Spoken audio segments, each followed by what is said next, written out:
Sinabi ni um, coach, biyahirong coach, siya ay nagtuturo ng chess. Idol ko ito, lagi kong pinanonood. Sinabi niya, paano kung hindi totoo ang pinaniniwalaan ko? So, nangyari ito na isang beses, siya ay nagla-live ng chess. Tapos yung mga viewers ay nagtatanong sila sa pamamagitan ng text. May nagtanong, Coach, ikaw ba ay palasamba sa Diyos? Sumagot siya, hindi ako palasamba palagi sa Diyos dahil nag-aalala ko baka hindi totoo ang pinaniniwalaan ko. So, dapat talaga na kailangan malaman natin ang dapat na paniwalaan, yung tamang paniniwala. So, ano ang dapat natin paniwalaan? Ang dapat natin paniwalaan ay yung nag-iisang Diyos na tunay na tagapaglikha. Yung nag-iisang tunay na Diyos na tagapaglikha na itinuro ng mga propeta.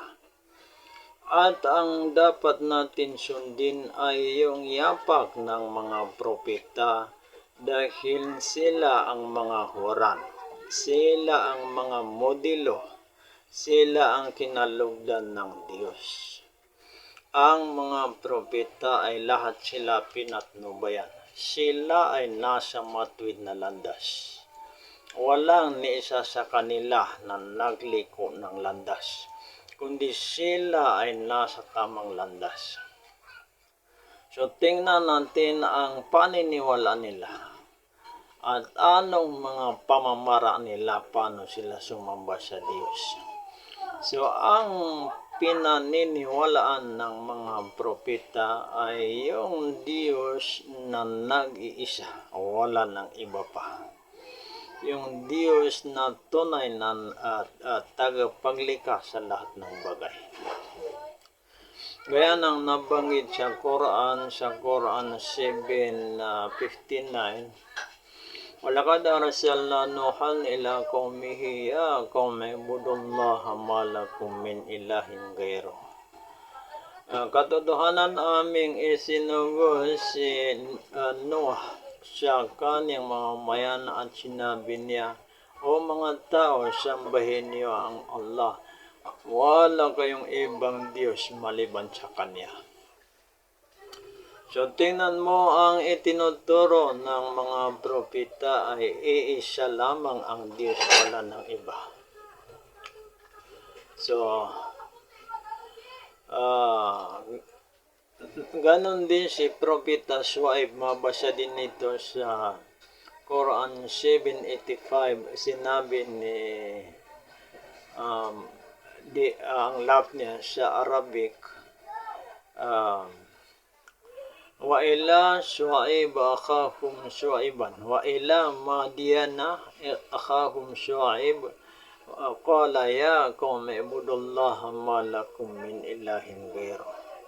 Aming isinugo sa Midian si Propeta Shuaib, sa English ay Propeta Jethro.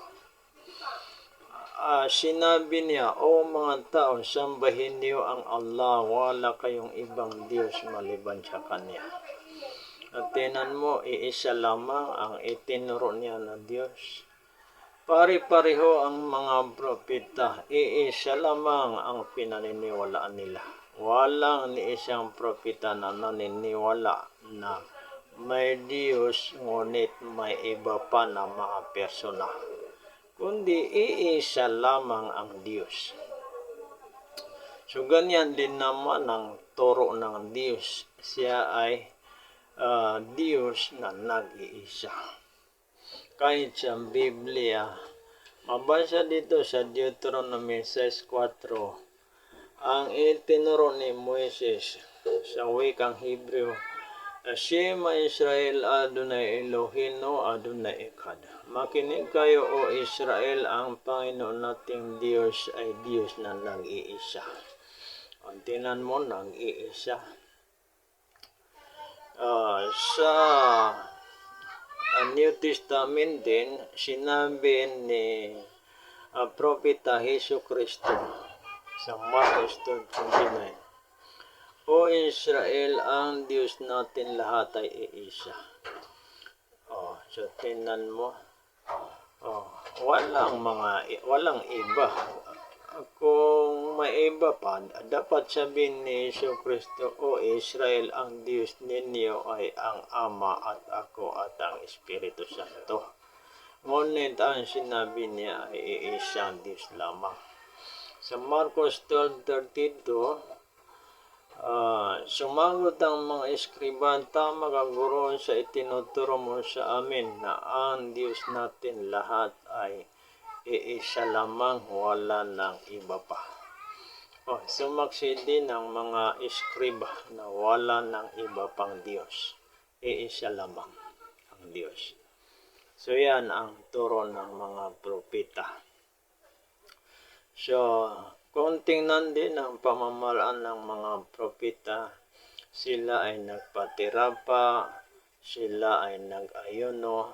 Dito sa Genesis 17:3, si Abraham ay nagpatirapa sa Diyos. Sa Deuteronomy 9:18, si Moises ay nagpatirapa sa Diyos. Sa Matthew 26:39, si Propeta Hesus Kristo ay nagpatirapa sa Diyos. So kami din mga Muslim, mayroon isang sura sa Quran na ang title ng chapter ay Suratus Sajudah, sura na pagpapatirapa. Kaya iniutos sa amin na kami ay magpatirapa. At iniutos din sa amin na kami ay mag-ayuno. So, totoo itong sinasabi ko, hindi ako nagsisinungaling, hindi ko dinadaya o hindi ko nililang si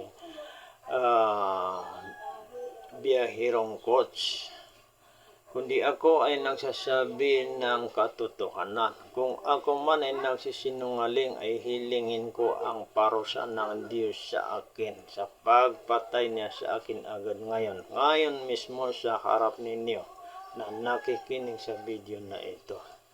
Ito, binanggit ko para makatiyag kayo na talagang totoo itong sinasabi ko.